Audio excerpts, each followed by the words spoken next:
Peninaogra. Saya mahasiswa dari Universitas Kristen Indonesia Maluku, program studi keperawatan. Di sini saya akan menjelaskan tentang sistem pencernaan. Pertama, pencernaan makanan adalah proses mengubah makanan dari ukuran besar menjadi ukuran yang lebih kecil atau halus. Proses pencernaan makanan pada tubuh manusia dapat dibedakan atas dua macam, yaitu proses pencernaan kimiawi dan proses pencernaan mekanik. Proses mengubah makanan menjadi bentuk besar atau kasar menjadi bentuk kecil atau halus yaitu proses pencernaan mekanik. Dan proses pencernaan kimiawi adalah proses mengubah makanan dari zat kompleks menjadi zat yang lebih sederhana dan dengan bantuan enzim. Proses pencernaan manusia melibatkan alat-alat pencernaan makanan. Yang pertama yaitu mulut. Seperti yang dalam gambar ini, proses pencernaan dimulai sejak makanan masuk ke dalam mulut. Dalam mulut, makanan dicerna baik secara mekanik maupun kimiawi. Rongga mulut merupakan tabung utama pencernaan. Fungsinya untuk melayani sebagai pintu masuk saluran pencernaan dan untuk memulai proses pencernaan dengan air liur dan tenaga penggerak dari pencernaan bolus ke faring. Bagian-bagian mulut yaitu yang pertama bibir. Bibir adalah bibir atas dan bibir bawah. Bibir adalah dua struktur seluler dan otot yang berbentuk pintu masuk ke mulut. Bibir menandai transisi dan kulit membran mukosa lembab. Rongga mulut. Rongga mulut dibatasi oleh beberapa struktur lengkungan alveolar, struktur tulang yang mengandung gigi. Rongga mulut yang mengandung gigi mengelilingi rongga mulut. Bagian yang keras dan lembut adalah lidah. Rongga mulut tetap basah oleh sekresi dari kelenjar ludah, sublaryngalis dan sublingual yang terletak di dasar mulut di bagian bawah. Yang ketiga yaitu palatun atau langit-langit. Langit-langit yang terdapat di dalam mulut terdiri dari dua bagian, keras di depan rongga mulut dan bagian lunas di belakang mulut. Jadi yang bagian keras itu di bagian depan dan bagian yang lembut itu di bagian belakang. Yang keempat yaitu faring atau tekak, adalah suatu kantong fibro muskuler yang bentuknya seperti corong. Yang kelima yaitu gigi.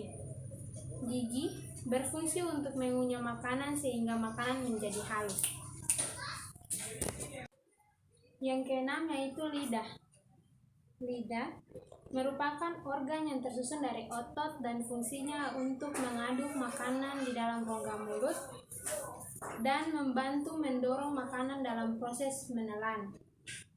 Seperti yang kita ketahui, lidah itu membantu untuk berbicara dan juga untuk membantu proses pengecapan. Yang ketujuh yaitu kelenjar ludah, berfungsi untuk memudahkan penelanan makanan. Ludah bertugas membasahi dan melumasi makanan sehingga mudah ditelan. Jadi kelenjar ludah berfungsi untuk membasahi makanan yang masuk ke dalam mulut agar mudah ditelan oleh mulut. Alat pencernaan yang kedua yaitu kerongkongan. Seperti di gambar sebelah kanan ini, kerongkongan atau nama lain adalah esofagus, merupakan saluran penghubung antara rongga mulut dan lambung.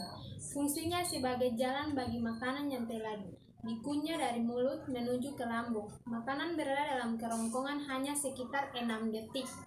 Otot kerongkongan dapat berkontraksi secara bergelombang sehingga mendorong makanan masuk ke lambung. Di dalam sini terdapat otot yang berfungsi untuk mendorong makanan masuk ke dalam lambung dan pergerakan otot itu bergerak secara bergelombang. Yang ketiga yaitu lambung. Di gambar sebelah kiri ini atau ventriculus merupakan kantong besar yang terletak di sebelah kiri rongga perut.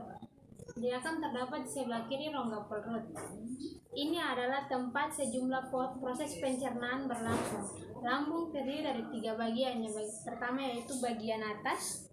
Bagian atas kardiak, letaknya berdekatan dengan hati dan berhubungan dengan kerongkongan. Jadi lambung bagian atas berhubungan dengan kerongkongan, tempat jalannya masuknya makanan. Bagian tengah fundus yang membulat dan bagian bawah pilorus yang berhubungan langsung dengan usus 12 jari. Di bagian ujung kardiak dan pilorus terdapat klep atau sphincter yang mengatur masuk keluarnya makanan ke lambung dan dari lambung. Dinding lambung terdiri dari otot yang tersusun melingkar memanjang. Jadi di dalam lambung ini terdapat otot yang tersusun melingkar dan memanjang dan menyerong. Otot-otot tersebut menyebabkan lambung berkontraksi sehingga makanan teraduk dengan baik dan bercampur merata dengan getah lambung.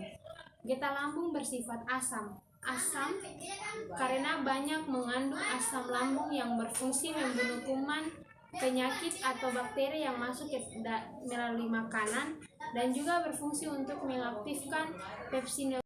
Yang keempat yaitu usus halus atau nama lainnya intestinum, merupakan tempat penyerapan sari makanan dan tempat terjadinya proses pencernaan yang sangat panjang. Usus halus terdiri dari usus 12 jari, duodenum, usus kosong, jejunum, dan usus penyerap ileum. Di dalam usus halus terjadi proses pencernaan kimiawi yang melibatkan berbagai enzim. Karbohidrat dicerna menjadi glukosa, lemak dicerna menjadi asam lemak dan gliserol, serta protein dicerna menjadi asam amino. Yang kelima yaitu usus besar. Usus besar adalah usus yang berfungsi sebagai tempat pembuatan feses. Makanan yang dicerna di dalam usus halus yang tidak dapat dicerna dengan baik dibuang kembali ke usus besar. Di dalam usus besar terdapat bakteri Escherichia coli. Bakteri ini membantu dalam proses pembusukan sisa makanan. Selain pembusukan sisa makanan, bakteri E. coli juga menghasilkan vitamin K yang berperan penting dalam proses pembekuan darah. Yang terakhir yaitu anus. Anus merupakan lubang tempat pembuangan feses dari tubuh. Sebelum dibuang lewat anus, feses ditampung terlebih dahulu di bagian rektum. Apabila feses sudah siap dibuang, maka otot sphincter rektum mengatur pembukaan dan penutupan anus.